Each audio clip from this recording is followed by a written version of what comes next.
ये सच है। ये जो भी दिखाई दे रहा है ये सच है।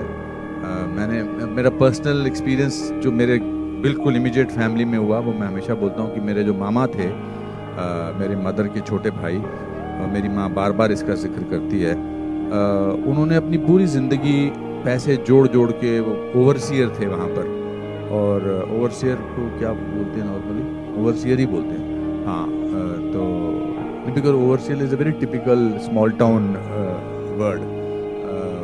तो वो इंजीनियर से जो छोटे होते हैं उनको ओवरसियर बोलते हैं। तो उन्होंने बड़े मुश्किल से पैसे कमा के, उनका एक सपना था कि कश्मीर में, श्रीनगर में अपना एक घर बनाएंगे। तो उन्होंने वो घर जैसे तैसे 86, 85, 87 में बना लिया, और बड़े खुश थे कि अपना उनका एक घर था।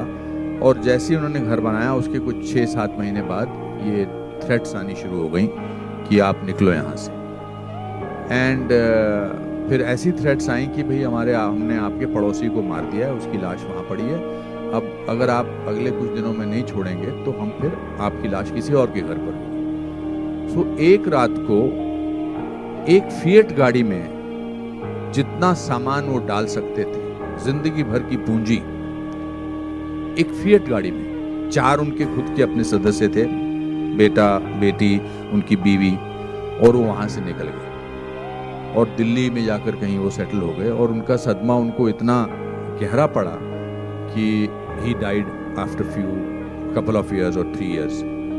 And so that is what we have seen. जैसे जब आप किसी के घर से किसी को निकालते हैं तो आप सिर्फ उनको दीवारों से या छत से या उनके आंगन से नहीं निकालते हैं, आप उनको उस जगह की आबो हवा से, उस जगह की खुशबू से, उस जगह के वातावरण से, उस जगह की आदतों से वहाँ से निकालते हैं। मेरे दादाजी का छोटा सा एक मंदिर था, 3rd फ्लोर पे, मिट्टी का घर था, और वहाँ पर उनकी वो जो अगरबत्ती रोज़ जलाते थे तो उसकी एक खुशबू थी। अब वो खुशबू टेंट में तो नहीं आ सकती है, या किसी जम्मू के घर में, या पूना के घर में, या दिल्ली के घर में तो नहीं आ सकती।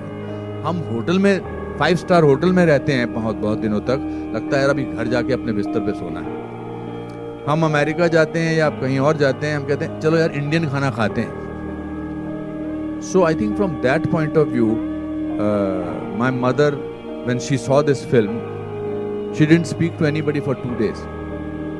2 दिन तक उन्होंने किसी से बात नहीं की, क्योंकि उनकी पूरी मेमोरीज वापस जो हैं वो रिवाइव हुई।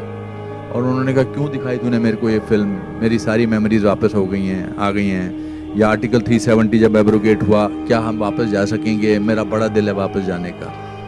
सो अब आप अंदाज़ा लगा लीजिए जो इस डॉक्यूमेंट्री में बात कर रहे थे, उनका क्या हाल हुआ होगा, उनके साथ क्या महसूस किया होगा उन्होंने। So from that point of view it's, आप बार बार काफ़ी लोग बोल रहे हैं आंखें नम है, आई थिंक इसका सदमा जो है ना, इसकी तकलीफ जो है वो आत्मा तक गई है।